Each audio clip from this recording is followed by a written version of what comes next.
नमस्कार।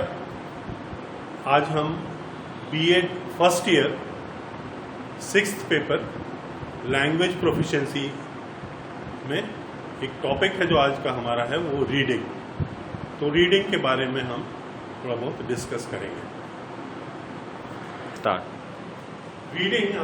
Reading is the most important skill in learning a language.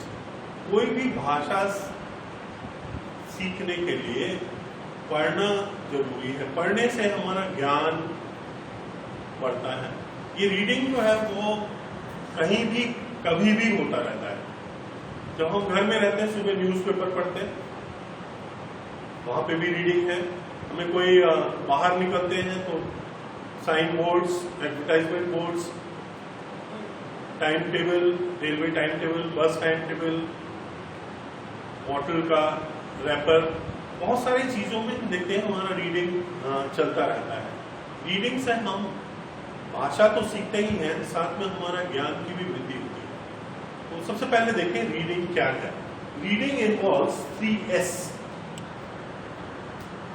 First S is site. Site means recognition of printed symbols. सबसे पहले जो लिखा हुआ है उन अक्षरों को हम पहचानें और डिकोड करें। डिकोड करने के बाद दूसरा ऐसा आता है साउंड, प्रोड्यूसिंग करेक्ट साउंड।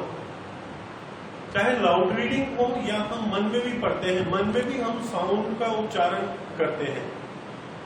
तो दूसरा एस हुआ साउंड और तीसरा है sense, comprehending what one reads. हमें समझ में आना चाहिए हमने जो भी पढ़ा है।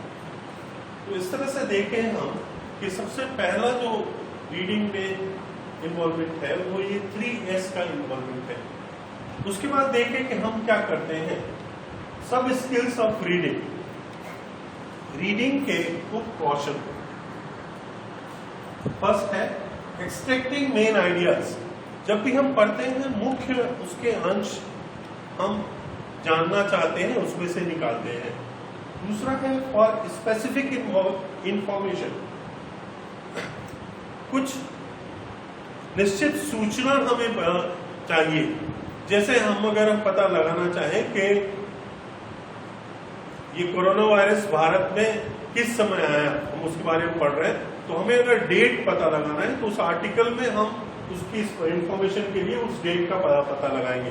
प्रिडिक्टिंग, हमेशा रीडिंग करते समय हमारा भविष्य आगे हम उसको सोचते रहते हैं और आगे सोचना ही हम प्रेडिक्ट करके पढ़ते हैं। उसके बारे में कोई भी चीज जब पढ़ रहे हैं कुछ न कुछ हमारे पास ज्ञान रहता है और उस ज्ञान से हम भविष्य सोचकर पढ़ते रहते हैं। तीसरा है चेकिंग कॉम्प्रिहेंशन, हमारी समझ को कितनी हुई है उसको भी चेक करने के लिए प्रश्नों के माध्यम से या हम पढ़ने के बाद कुछ सोचते हैं कि हमने कितना उसमें से ग्रहण किया।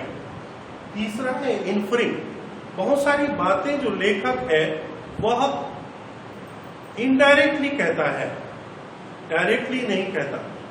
तो जो भी पढ़ते हैं तो उसके अनुसार हम तर्क करना चाहते हैं और सोचते हैं कि इसके बीच में या इन दोनों के अंतराल में क्या लेखक कहना चाह रहा है। डीलिंग विद अनफेमिलियर वर्ड्स, कुछ शब्द ऐसे रहते हैं जिनका हमें ज्ञान नहीं होता मगर तब भी हम उसको गैस करके हम उसका अर्थ निकालना चाहते हैं या संदर्भ में जो बातें लेखक बता रहा है उसके अनुसार हम उसका अर्थ निकाल लेते हैं। लिंकिंग आइडियाज, जो पढ़ रहे हैं उसमें लेखक ने कैसे विचारों को एक साथ संलग्न किया है, एक थॉट से दूसरे थॉट में कैसे उसने जोड़ा है, इसको भी हम पता लगाने की कोशिश करते हैं। अंडरस्टैंडिंग कॉम्प्लेक्स सेंटेंसेस, मिश्रित वाक्यों को समझना।